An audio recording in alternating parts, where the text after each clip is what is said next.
ఇది జనం గొంతు. నేను మీ అనిల్ దేశాయ్. జనం గొంతును ఎప్పటికప్పుడు చూస్తూ ఉండండి. అదేవిధంగా షేర్ చేయండి, లైక్ చేయండి. బెల్ ఐకాన్ని నొక్కడం ద్వారా మేము అందించే కంటెంట్ ఎప్పటికప్పుడు స్పాట్లో మీకు చేరే అవకాశం ఉంటుంది. ఇప్పుడు గత 3 రోజులుగా మనం చూస్తూనే ఉన్నాం. దేశవ్యాప్తంగా కుదిపేసిన ఒక సంఘటన లవ్ జిహాద్ లేదా కార్పొరేట్ జిహాద్ అని, దీనికి కొత్తగా కార్పొరేట్ జిహాద్ అనే పదం కూడా వినిపిస్తోంది. అసలు ఈ కార్పొరేట్ జిహాద్ అనే పదం ఎందుకు వచ్చింది? మనం కనుక కొంత ఈ సమస్య యొక్క మూలాల్లోకి వెళ్ళినట్లయితే మనం ఈజీగా అర్థం చేసుకోవచ్చు. సాధారణంగా ఉద్యోగస్తులు లేదా కొత్తగా ఉద్యోగంలో చేరేవారు, ఇవాళ యువత అత్యధికంగా సాఫ్ట్వేర్ కంపెనీల యొక్క అందించే జాబు, ఆ ఉద్యోగము, ఆ యొక్క సౌలభ్యము, మంచి ఆకర్షణీయమైన జీతాలు, ఇవన్నీ కూడా యువతను ఆకర్షిస్తూ ఉన్నాయి. అందుకే మనము కాలేజీలను కూడా చూసుకున్నట్లయితే దాదాపు 80% సీట్లు సాఫ్ట్వేర్కి సంబంధించిన కోర్సులు ఉంటాయి. సాఫ్ట్వేర్ కోర్సులు చేసే యువత మనకు కనిపిస్తారు కాలేజీల్లో. మరి ఎన్నో కోర్సులు ఉన్నాయి. ఇంజనీరింగ్, IIIT, ఎలక్ట్రికల్, ఇంకా మిగతా ఎలక్ట్రానిక్స్, సివిల్, ఇలాంటి ఎన్నో రకాల కోర్సులు ఉన్నప్పటికీ కూడా యువత 80% పైగా యువత ఈ సాఫ్ట్వేర్కి సంబంధించిన కోర్సులు చేయడానికి ఇష్టపడతా ఉన్నారు. ఎందుకంటే మన దేశం మీద ఈ సాఫ్ట్వేర్ సంబంధించిన ఉద్యోగాల యొక్క కల్పన అత్యధికంగా, అంత వేగంగా యువతను ఆకర్షిస్తోంది ఈ రంగం. దీనిలో భాగంగానే టాటా కన్సల్టెన్సీ సర్వీస్ భారతదేశంలోని అనేక ప్రధాన పట్టణాల్లో తమ సర్వీసు కేంద్రాలను తెరిచింది. దానిలో భాగంగానే మహారాష్ట్రలోని నాసిక్ ప్రాంతంలో కూడా టాటా కన్సల్టెన్సీ సర్వీసెస్ TCS ఒక BPO విధానాన్ని, బిజినెస్ కోఆపరేటివ్ విధానాన్ని ప్రారంభించింది. అంతవరకు బాగానే ఉంది. ఉద్యోగులను రిక్రూట్ చేసుకుంటోంది కంపెనీ. తన ఉద్యోగుల ద్వారా అంతర్జాతీయంగా సంబంధించిన కంపెనీలకు సాఫ్ట్వేర్ సేవలను అందిస్తోంది, బిజినెస్ సేవలను. ఈ రంగంలో అయితే ఇక్కడ తిష్ట వేసుకున్న కొందరు మూర్ఖులు అనుకోవచ్చు, మూఢులు అనుకోవచ్చు, లేదా అంతర్జాతీయ కుట్రల్లో భాగంగా కూడా ఎక్కడనో మొలకెత్తిన ఒక విషపు మొక్క కూడా మనం అనుకోవచ్చు. నదియా ఖాన్, ఆ అమ్మాయి పేరు నదియా ఖాన్గా చెప్తున్నారు.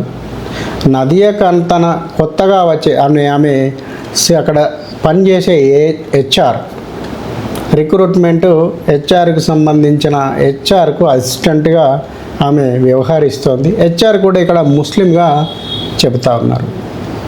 దీంతో ఆమె తన పనిని మత మార్పిడి వైపుగా మళ్లించినట్లుగా మనకు వార్తలు వస్తున్నాయి.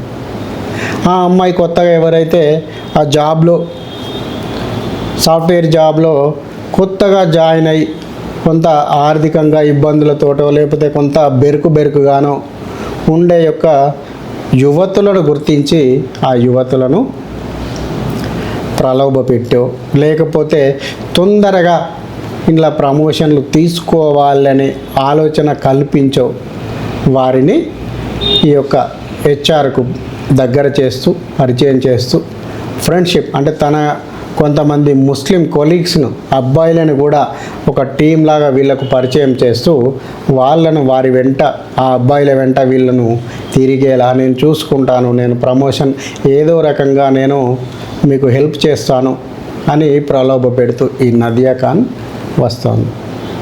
ఈ దశలో భాగంగానే ఒక అమ్మాయిని ప్రలోభ పెట్టి ఈ రకంగా తీసుకుపోయి ఆ అబ్బాయిలు గుర్తు తెలియని ప్రదేశంకు తీసుకుపోయి ఆ అమ్మాయిని అనేక రకాలుగా వాడుకున్న తర్వాత ఆ అమ్మాయికి తనకు జరిగిన అన్యాయం గుర్తుకొచ్చి దాన్ని ఎలా మాట్లాడాలి, ఏం చేయాలి తెలియకుండా తనలో తానే కుమిలిపోయి కాస్త తెలివిగల అమ్మాయిలాగా ఉంది. ఆ అమ్మాయి గ్రహించింది తనకు జరిగిన అన్యాయం ఏదైతే ఉందో తనని ఎవరు ఎక్కడ అంటే జరిగేదాకా కూడా తెలియదు, జరిగేదాకా కూడా వాళ్ళంతా ఫ్రెండ్స్ లాగా భ్రమించింది.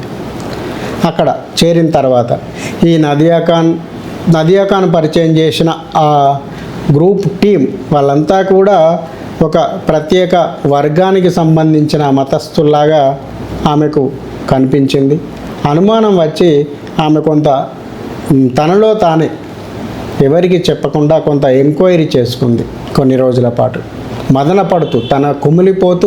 పడుతూ తనకు జరిగిన అన్యాయాన్ని ఇంకెవరికైనా చెప్పుకోలేని పరిస్థితిలో కూడా ఆ అమ్మాయి చాకచక్యంగా వ్యవహరించిందని మనం చెప్పుకోవచ్చు. ఇక్కడ ఆ అమ్మాయి కొంత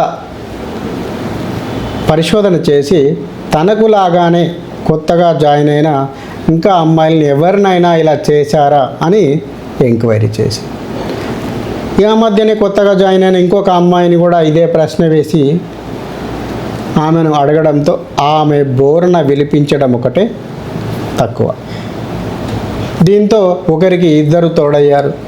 ఈ ఇద్దరు కలిసి కూడా నాలుగో వ్యక్తిని ఇలా దాదాపుగా ఒక 9 మంది బాధితుల గుంపును గుర్తించడం జరిగింది.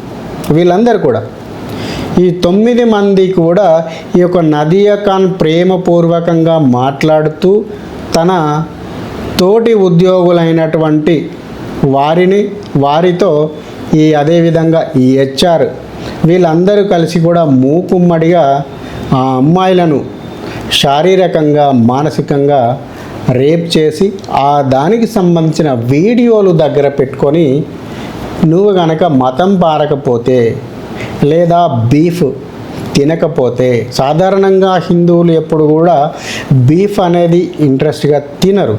50 ఏళ్ళ క్రితమో 100 ఏళ్ళ క్రితమో బీఫ్ హిందువుల్లోని కొన్ని వర్గాలు కొంతమంది ప్రజలు మాత్రమే కొంత దాన్ని స్వీకరించేవారు. కానీ రాను ఇప్పుడున్న వ్యవస్థలో కనుక మనం చూస్తున్నట్లయితే హిందువుల్లో బీఫ్ తినేవారి సంఖ్య 0.1% ఉంటే మహా ఎక్కువ. కానీ అదే వాళ్ళలో దాదాపు అందరూ 99% 99% బీఫ్ తింటారు. ఆ తినగలిగే బీఫ్ను వాళ్ళు తినే బీఫ్ను ఈ అమ్మాయిలకు తినిపించడం, అదేవిధంగా శారీరకంగా వాడుకున్నప్పుడు బలవంతంగా ఆ వీడియోలు తీసుకొని దగ్గర పెట్టుకోవడం. ఎందుకంటే రేపు ఎదురు తిరగకుండా ఉండడానికి.